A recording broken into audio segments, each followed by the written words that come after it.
Hello everyone. For class 12th English Art Integrated Project, we, Ekta Maheshwari and Anitaba, student of class 12th of JNV Jamnagar, are going to explain the poem An Elementary School Classroom in a Slum, written by Stephen Spinder.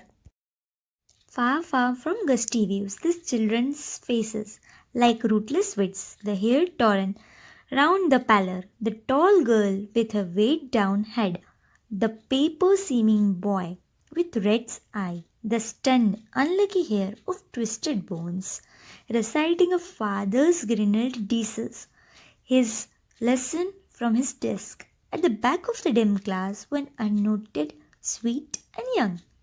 His eyes live in a dream, on squirrels game, in a tree room other than this.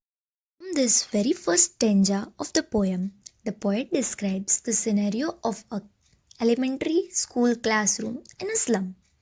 He says that far from this beautiful and happy world, there are children with the pale faces.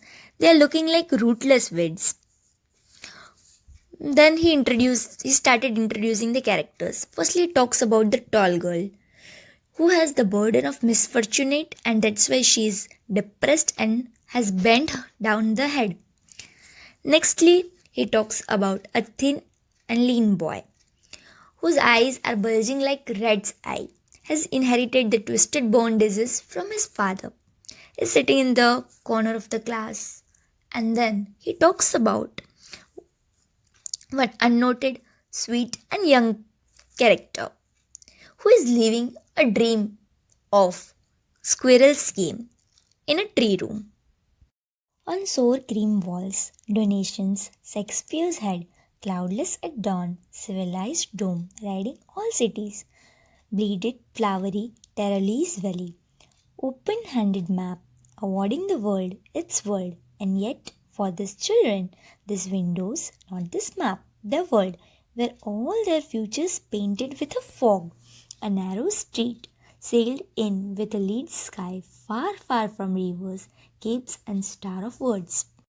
In this stanza, the poet says that on the dirty, disgusting walls of the classroom, there are beautiful pictures of the world which are given to them in donation. These pictures include Shakespeare's head, means the photograph of Shakespeare. Cloudless at dawn means photograph of early sunrise. Then civilized dome means well-developed societies. Then belled flowery Terralis Valley, which is a popular tourist site and a popular valley in Austria. Then open-handed maps. But for the children's, the world is very different from this map. Their world is not as shown in the map, but their world is just outside the window. That small, dirty, and packed world where there is no scope. They find their future to be foggy. Whenever they look in the sky, it seems to be sky of lead, sky of problems. There is no scope or even a hope of happiness. Surely, Shakespeare is weak, the map a bad example, with ships and sun, and love tempting them to steal, for lives that still turn into their cramped hole. From fog to endless night, on their slag heap, these children wear a skin peeped through by bones and spectacles of steel with mended glass, like bottle beads on stones. All of their time and space are foggy slum, so blot their maps with slums as big as doom. What is the use of literature in the Shakespeare for the children of some school? Nothing. The pictures of flowers, bells, and beautiful valleys have no meaning for them. The map of the world meaningless for them. It doesn't include the narrow lanes and the cramped hole in it. The world of the rich and powerful has so many beautiful things. It has ships, suns, and love. They tempt these unfortunate children. They vainly try to steal them. The children lie on the heap of waste. All their time and space are spent on the foggy slum. These are ugly slums are like little hell. Unless governor, inspector, visitor, this map becomes windows, and these windows that shut upon and their lives like a catacomb. Brick or brick, open till they brick the town and show the children to the green field and make their world run azure on gold sand. And let their tongues run naked into books and white and green leaves open history there was a language is the sun.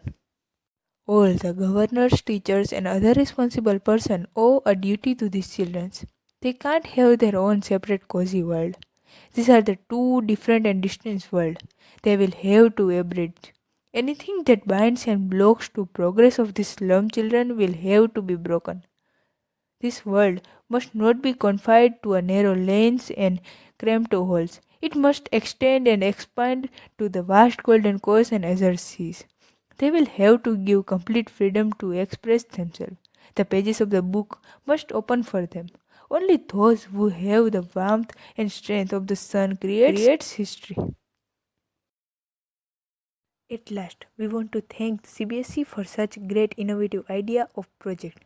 We would also like to thank our English teacher and our guide, Mr. S.J.Tiwari, and our principals, Mr. R.K. Borole.